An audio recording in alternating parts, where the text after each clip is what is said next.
어찌 여기는 여인들만.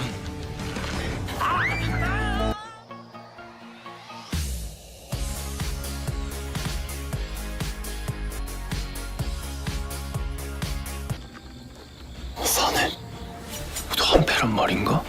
넌 이 가부촌에 왜 왔어 대체? 알아내려고. कहानी शुरू होती है कोरिया के एक जजीरे पर, जहां नोकडू नाम का एक मछेरा अपने वालिद और बड़े भाई के साथ रह रहा होता है। वो गांव के एक शराबी मास्टर से मार्शल आर्ट सीखता है, इस वादे पर कि जब मास्टर की बेटी जवान होगी तो वो उससे शादी करेगा। एक रोज नोकडू और वो लड़की मछलियां पकड़ रहे होते हैं तो एक आदमी आकर नोकडू को बताता है कि उसकी फैमिली पर किसी ने हमला कर दिया है। तो वो फौरन घर की तरफ भागता है और देखता है कि फौजियों के एक ग्रुप ने उसके वालिद यून और भाई हुआंग को घेर रखा है। तो नोकडू फौजियों पर हमला कर देता है और सारी उम्र की मार्शल आर्ट प्रैक्टिस की बदौलत सभी को मार डालता है। ताहम इनमें से एक सोल्जर औरत होती है जिसे वो औरत होने के नाते नहीं मारना चाहता, तो उसे कहता है कि वो भाग जाए। जब लड़ाई की धूल बैठ जाती है तो नोकडू का वालिद कहता है कि अब चूंकि उनका ठिकाना जाहिर हो चुका है तो उन्हें यहाँ से जाना होगा। इसका वालिद नौजवानी से ही अपने बेटों के मामले में बहुत ज्यादा प्रोटेक्टिव था कि जैसे कोई उनकी जान के दर पे हो। वो कहता है कि उसने माजी में कुछ ऐसा किया था जिसकी वजह से उस वक्त का बादशाह और उसके हवारी उससे बदला लेना चाहते हैं, लिहाजा वो अपनी मौत की झूठी अफवाह उड़ाकर अशरों से छुपता फिर रहा है। मगर आज के इस हमले से साबित होता है कि उसके किसी दुश्मन को उसके बारे में पता चल गया है। नशई मास्टर बताता है कि हमला आवर सोल्जर्स तरबियत याफ्ता कातिल हैं, उन्हें किसी ने पूरी फैमिली को ही कत्ल करने भेजा था। वो चाहता है कि नोकडू बादशाह के शहर जाए और पता लगाए कि इस हमले के पीछे कौन था, लेकिन यूं नहीं चाहता कि उसका बेटा किसी मुश्किल में गिरफ्तार हो, तो वो उसे रोकता है।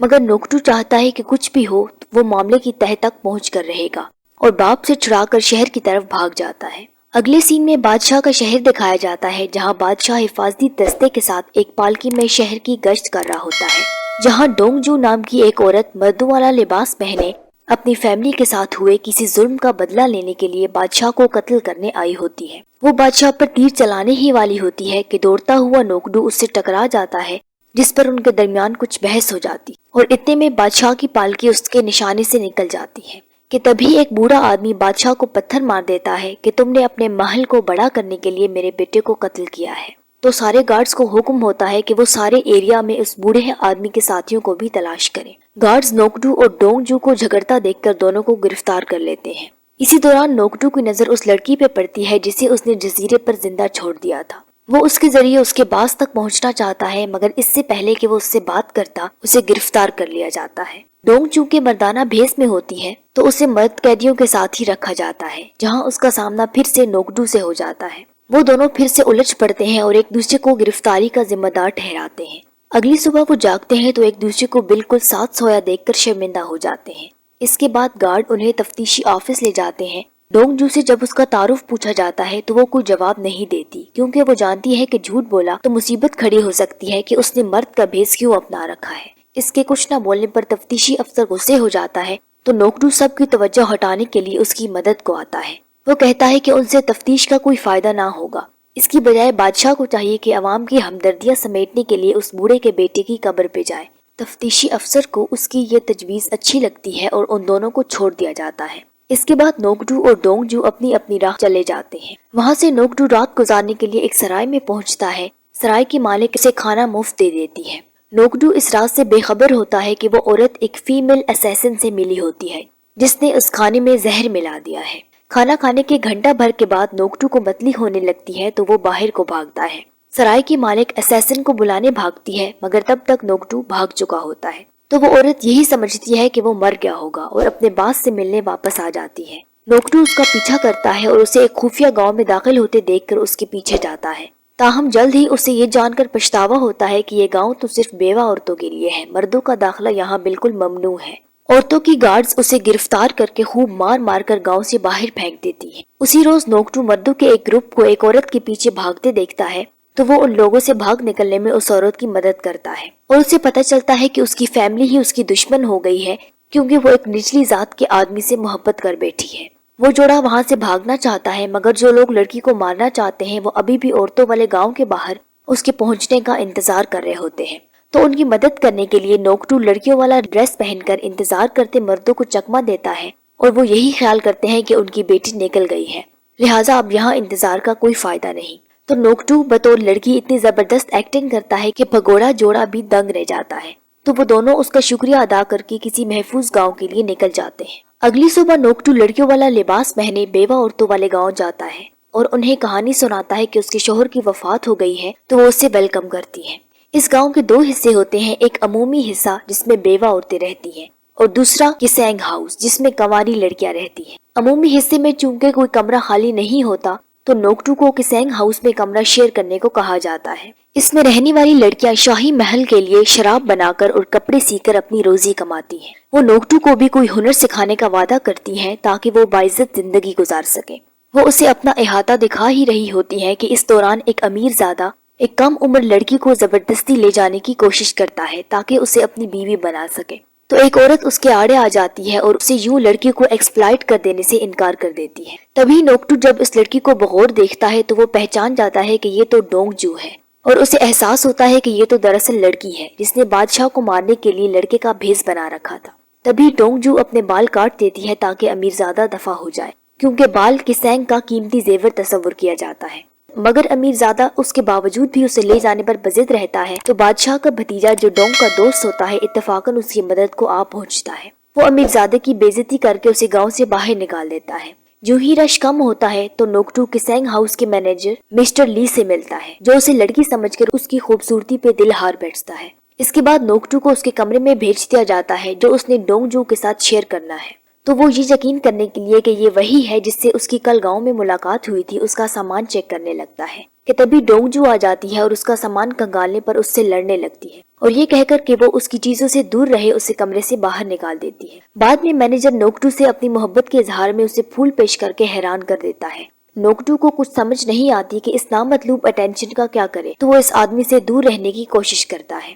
اسیسن کی تلاش کے دوران اسے اندازہ ہوتا ہے کہ شراب والی بھٹی میں عورتوں کی اکثریت کو جانے کی اجازت نہیں ہے، مگر اس سے پہلے کہ وہ چیک کرتا کہ اندر کیا ہے 3 عورتیں نہانے کے لیے اسے زبردستی دریا پہ لے جاتی۔ نوکٹو انکار کر کے مشکوک بھی نہیں ہونا چاہتا، جبکہ اگر وہ کپڑے اتارتا ہے تو اس کا راز بھی فاش ہوتا ہے، لہٰذا وہ ممکنہ حد تک انکار کرتا ہے اور پھر کپڑوں سمیت ہی پانی میں چھلانگ لگا دیتا ہے۔ اچانک وہ عورتیں شوق میں اس کی طرف دیکھتی ہیں اور پھر اسی کی سمت میں ایک پتھر پھینکتی ہیں تو وہ حیرت سے فریز ہو جاتا ہے، مگر جلد ہی اسے احساس ہوتا ہے کہ وہ پتھر انہوں نے اس کے پیچھے موجود ایک آدمی پر پھینکا ہے۔ وہ آدمی کوئی اور نہیں بلکہ کسینگ ہاؤس کا مینیجر اس کی جاسوسی کر رہا ہوتا ہے، جسے پکڑ کر وہ تینوں وہیں پر ہی مار مار کر ختم کر ڈالتی اور فیصلہ کرتی ہیں کہ اس کے بارے کسی نے بھی دوبارہ ذکر نہیں کر۔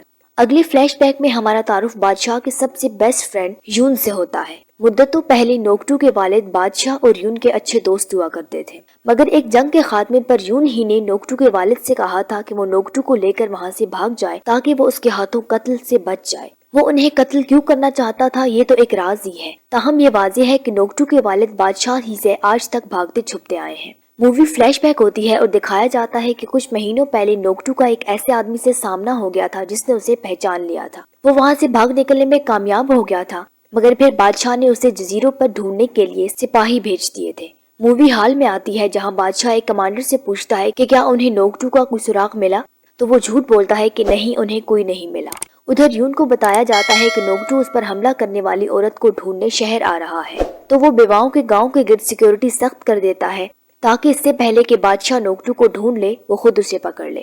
اسی دوران نوکٹو اور ڈونگ جو کو اپنے کمرے میں ایک ساتھ سونا ہوتا ہے، جس میں ڈونگ جو کو تو کوئی پرواہ نہیں ہوتی کیونکہ وہ نوکٹو کو لڑکی ہی سمجھتی ہے، مگر نوکٹو مسلسل نروس ہی رہتا ہے۔ تو جب سبھی لوگ رات کو سو جاتے ہیں تو وہ باہر نکل جاتا ہے اور کیا دیکھتا ہے کہ عورتوں کا ایک گروپ انہی اسیسنز والا ڈریس پہنے ہوئے ہیں جن سے لڑ کر اس نے جزیرے پر اپنی فیملی کی جان بچائی تھی۔ اور یہاں پر یہ راز کھلتا ہے کہ یہ گروپ ان عورت بیزار لوگوں کو مارتا ہے جو عورتوں کو نقصان پہنچاتے ہیں، تاہم ان کا لیڈر کون ہے یہ صرف کچھ بڑی عمر کی عورتوں کو ہی معلوم ہوتا ہے۔ تو ان کے لیڈر تک پہنچنے کے لیے وہ ان عورتوں کا پیچھا کرتا ہے مگر پکڑا جاتا ہے۔ ان کے درمیان اچھی خاصی لڑائی ہو جاتی ہے اور نوکٹو بالآخر بھاگ کر کسینگ میں واپس آ جاتا ہے اور وہاں کوئی بہانہ لگا دیتا ہے۔ اگلے روز نوکٹو پھر سے سوشلائز ہونے کے لیے شراب کی بھٹی پہ جاتا ہے، مگر غیر ارادی طور پہ ایک عورت کو بھدی کہہ دینے پر اس سے اس کی لڑائی ہو جاتی اور اس ہاتھا پائی میں ایک گرم پین کے ساتھ لگ کر نوکٹو کی کمر جل جاتی ہے، جبکہ ڈونگ جو کا بھی ہاتھ جل جاتا ہے۔ وہ دونوں سونے سے پہلے ایک دوسرے کو مرہم پٹی کرنے میں مدد کرتے ہیں۔ اسی رات بادشاہ یون سے ملنے آتا ہے اور اس سے پوچھتا ہے کہ کیا اس نے نوکٹو اور اس کے والد کو اپنی آنکھوں سے مرتے دیکھا تھا، تو یون اس سے کہتا ہے کہ ہاں، हालांकि उसने खुद ही तो दोस्ती की वजह से उन पर रहम करके उन्हें भगा दिया था। बादशाह को उसकी बात पे यकीन तो नहीं आता, ताहम वो आज की रात के लिए इस मामले को जाने देता है। जब वो सो जाता है तो यून अपने सबसे एतमाद वाले साथी से कहता है कि वो नोकटू की तलाश जारी रखे। अगली सुबह नोकटू का सामना उस असैसिन से हो जाता है जिसे उसने जजीरे पर लड़ाई में छोड़ दिया था। उसे भी लगता है कि ये नोकटू से मिलता जुलता है, तो वो उसका पीछा करने लगती। ताहम नोकटू उसे ये तासुर देकर कि वो कसेंग मैनेजर का एस्कॉर्ट है चकमा दे जाता है। मगर अब नोकटू को मोहतात रहना होगा क्योंकि असैसिन अब उस पर मुस्तकिल नजर रखे होती है। बाकी का सारा दिन नोकटू डोंगजू को सारे काम करने में मदद करता है क्योंकि उसका हाथ जख्मी होता है और इस तरह वो दोनों अच्छे दोस्त बन जाते हैं। हत्ता कि डोंगजू से कहती है कि वो उससे सिस्टर बुलाया करे, मगर नोकटू उससे इत्तेफाक नहीं करता और कहता है कि उन्हें एक दूसरे को उनके नामों से ही पुकारना चाहिए। जो ही अंधेरा होता है तो एक खौफनाक शोर उठता है जिससे डरकर सारी औरतें भागकर कमरों में चली जाती। नोकटू को बताया जाता है कि उनके बड़े फौत हुई बेवाओं के लिए रस्म अदा कर रहे हैं। इस दौरान किसी को भी अपने कमरों से बाहर नहीं होना चाहिए, तो वो हिकमत अमली से उन्हें देखने का हीला करता है और देखता है कि रिचुअल करने वाली औरतें तो बड़ी उम्र की असैसिन्स हैं। वो इनका पीछा करता है तो एक टेंपल में मर्दों को दाखिल होते देखता है जहां मर्दों का तो दाखिला ही ममनू होता है। ये वो लीडर्स होते हैं जो विवाहों की सारी असैसिन्स तंजीम चलाते हैं। इससे पहले कि नोकटू उनके चेहरों को देख पाता वो फिसल जाता है जिससे वहां मौजूद सोल्जर्स अलर्ट हो जाते हैं। तो नोकटू वापस किसैंग हाउस भागता है और एक रैंडम रूम में दाखिल हो जाता है। हैरत अंगेज तौर पर डोंगजू भी उसी कमरे में मौजूद होती है। उधर टेंपल में हम देखते हैं कि यून और उसकी कौंसिल ही दरअसल इस तंजीम के लीडर होते हैं। बादशाह एक बच्चे को मारना चाहता है जो तख्त नशीनी की लाइन में वाहिद आदमी होता है। यून और उसकी कौंसिल खुफिया तौर पर बादशाह को माजूल करना चाहते हैं क्योंकि वो तो तख्त के लिए बिल्कुल ही पागल हो गया है। ताहम इन्हें इसमें इंतहाई एहतियात की जरूरत होती है कि किसी भी बाहर के बंदे को उनके मंसूबे की खबर न लग जाए। इधर कसेंग में जब असैसिन्स टेंपल वालों पर झांकते बंदे को ढूंढने आते हैं तो नोकटू डोंगजू के बाल काटने का ड्रामा कर लेता है। इसी दौरान डोंगजू को शक गुजरता है तो वो उसकी ठोड़ी पर हाथ लगाकर शेफ की दाढ़ी के बाल महसूस करती है, जिससे नोकटू का राज खुल जाता है कि वो मर्द है। तो नोकटू उसे ब्लैकमेल करता है कि वो भी उसका राज जानता है कि वो मर्दों का ड्रेस पहनकर बादशाह को मारने जाया करती है। धमकी काम कर जाती है और डोंगजू से असैसिन्स के हवाले करने से बाज रहती है। जब मामला ठंडा पड़ता है तो नोकटू उसे झूठ बोलता है कि वो दरअसल अपनी महबूबा के साथ घर से भागा था, मगर हमारी फैमिली ने हम दोनों को जुदा कर दिया और ये कि सिर्फ मोहब्बत करने के जुर्म पर उनके कई सारे दुश्मन उनकी जान लेने के दर पे हैं। तो वो यहाँ भेस बदल कर सिर्फ अपनी महबूबा के इंतजार में रह रहा है कि वो उसे ढूंढते यहाँ आएगी। डोंगजू उसकी कहानी पर एतबार कर लेती है, ताहम वो उस पर कड़ी नजर रखती है कि कहीं वो कोई गुमराह बदचलन ही ना हो। सुबह होती है तो सारी औरतों को नोकटू का स्केच देकर कहा जाता है कि उसे जहाँ भी देखे पकड़ ले। तो नोकटू एक मंसूबा सोचता है और कुछ देर बाद इन सभी को जमा करता है और बताता है कि इस गुमराह शख्स से उसकी इत्तफाकन मुलाकात हो गई थी और मेरी उससे लड़ाई हो गई थी जिसमें उसके चेहरे पर जख्म आ गया था। वो उन्हें दी गई स्केच वाली तस्वीर में अपने बताए जख्म के मुताबिक तब्दीली कर देता है ताकि वो असल से मुख्तलिफ लगे। तो वो औरतें उस कहानी के मुताबिक चेहरे पर जख्म के निशान वाले आदमी को ढूंढने लगती। दिन को डोंगजू का दोस्त न्यूंग यांग शाही महल से उसके लिए काफी सारी कैंडीज लाता है, तो डोंगजू वो कैंडीज नोकटू को दे देती है क्योंकि आज उसका बर्थडे होता है। इसी दौरान शाही महल में मलका नौमौलूद बच्चे को रो रही होती है जिसकी जंग के दिनों में वफात हो गई थी, जो आज ही की तारीख को पैदा हुआ था। तभी मलका का दुख आज फिर ताज़ा हो गया था। मजीद ये कि वो अपने बेटे की याद में वही कैंडीज खा रही होती है जो दूसरी तरफ नोकटू भी खा रहा होता है। इधर वो अमीरजादा जो लड़की को नहीं ले जा सका था वो फिर बेवाओं के उस गांव आता है और उसकी नजर डोंगजू पर ही होती है।